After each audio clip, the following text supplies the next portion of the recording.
council has the finances available to provide the solution that Peter is insinuating it does. There is land available in the city, but private developers have problems creating getting the finance to create the new habitats that we need.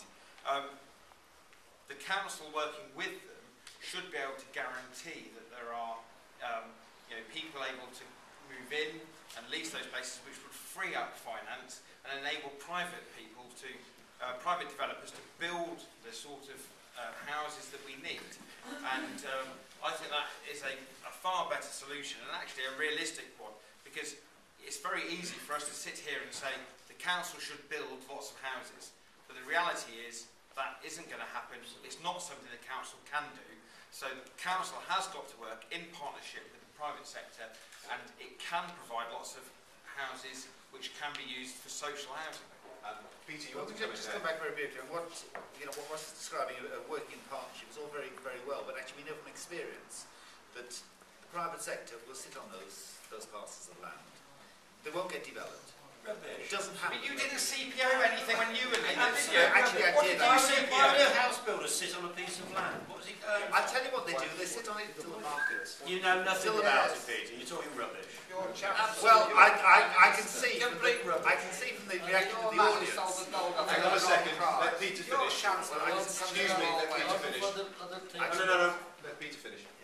Okay. What I was trying to explain was that we all know from experience, and I can see the people in the audience who know this from their own experience, that there are sites around this city that the private sector will sit on them until the market is right for them to develop in the way they wish. And while they sit and wait for the market, people also sit homeless, waiting for the homes that don't materialise.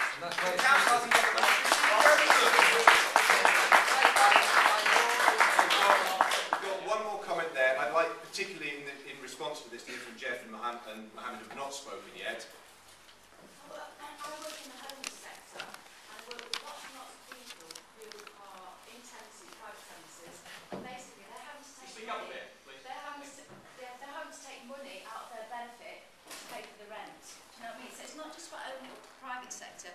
A lot of private landlords are fleecing people, particularly low wage, particularly unemployed. The massive repairs issues that aren't being dealt with. And the second thing is, you've all talked about homelessness, but it's not just about giving homeless people housing.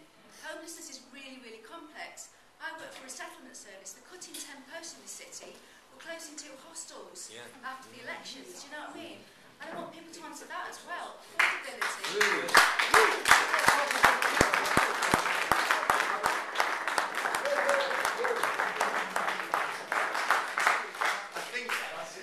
Would you like to just respond to that before we move any further? What I believe is the council needs to adopt a zero tolerance on empty and unused, neglected houses and plots. We've seen places like Newham and Seaton, Delavan and Gateshead councils do the same. They've forced purchased on the houses which have been left with no one using them. And that's a good way to do it, because the Mayor of London, the current one and the one previously, Mr. Ken Livingstone and Boris, both fully endorsed the London Week of Action on empty houses and neglected plots, and that's helped to new development of cheaper and affordable housing for people of London who otherwise wouldn't have. I think that week is a week in June which encourages borough councils to look in their boroughs at unused plots and houses which haven't been used. How the Leicester Mayor would be able to implement that is to break it down into ward councillors looking into their wards and seeing properties which haven't been used and neglected. That way we could move towards a more progressive and way of getting affordable and cheaper housing for the people. Jeff, do you want to just come in here on the whole issue of affordable housing and your responsibility? I'm conscious that we've not had a chance to get in your four-minute word. I'll take Peter's point on the land, because I think that's important. I'm chair of the Woodgate Residents Association, and we come along the River Soar, and there's nearly all two up, two down houses, front door straight up onto the street, the front room, okay? Many of you may well live in that type of house, as I do. Along the river there was 2 old dye works, an iron foundry and several other little companies, and they've gone out of business, or not the iron foundry, but and it was going to be part of the riverside development. This is what I talk about in my introduction about consultation. with the people, because the City Council came to us and said, this is our plans, and what included building 5 to 8 story buildings in this little area where those people are going to be really looking down on the rest of us. We objected to that because what we said we wanted was small houses, a similar type, 2 up or 3, 3 bedroom terrace houses, so that it could meet the aspirations of people who cannot ever afford big houses, and they should also be rent for rent, and also the object of both, part rent, part buy. And the council refused to budge on this, and this is where I'll be with the consultation. Nothing has happened. That consultation was 5 years or more, because that land, as Peter says, is waiting for the price of the land to go up.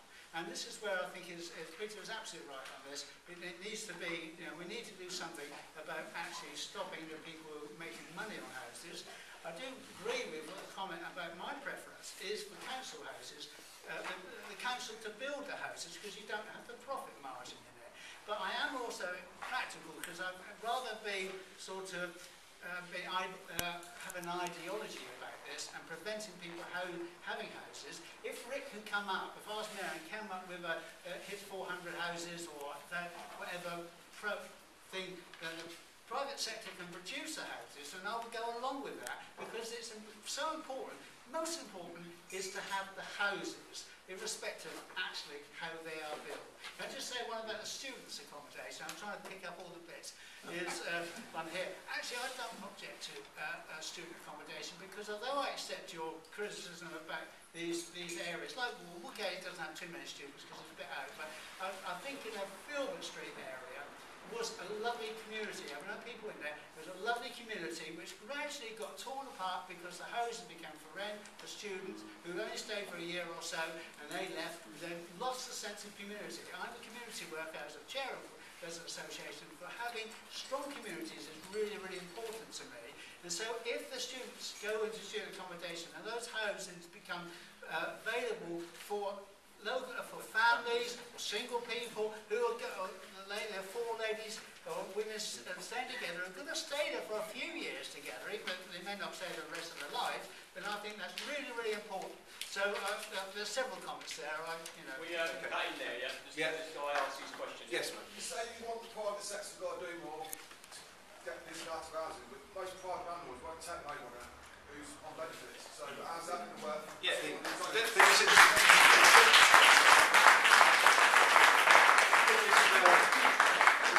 huge issue affecting homeless people, and how we bridge that gap is key. How are we going to do it? I mean, I think a key thing is we've talked about the private sector, but what we're talking about is the private sector building the houses. It doesn't necessarily mean that the private sector is then the landlord. Absolutely. And actually what the council could be doing is saying to the private sector, you build 20 houses, we know that on our waiting list we have enough people to fill that, and fill that long term, and that will actually free up private finance, get them built, and actually your landlord will end up being the council or another charitable or voluntary sector organisation. So what you're doing, you're creating jobs in the private sector, you're getting private sector funding in to build the property, but your landlord would not be a private sector landlord. Rob, can I comment on the benefits? Yes. I think it's vitally important because I know from day-to-day experience why very many private landlords will not take people on benefits. And respectfully, may I ask, do you know the reason? It's not because they're on benefits and that makes them a lesser person. It's because the city council's benefit system you couldn't have dreamt up in a madhouse. Because landlords will take people on benefits every day of the week, except they have to deal with the city council benefits office, and they don't know what day of the week. Please don't talk about madhouse. You know, there are people with mental health issues. I beg your pardon, I'm sorry. This is old-fashioned language. It's in the past. I apologise. Thank you. Calm down. Okay. Calm down. Hang on. Two people want to come back to this issue. Okay. I'm going to move the debate on at the moment. Mahinder, you've been trying to get in for a moment. You respond to this, then we need to move on. Investment, everybody supported that. For God's sake, do not give any contract to PFI, Private Financial Initiative. They charge 10 times more than the cost. house or a hospital or a school can be built. They have looted the economy of this country in each and every town and each and every city. For God's sake, don't give any contract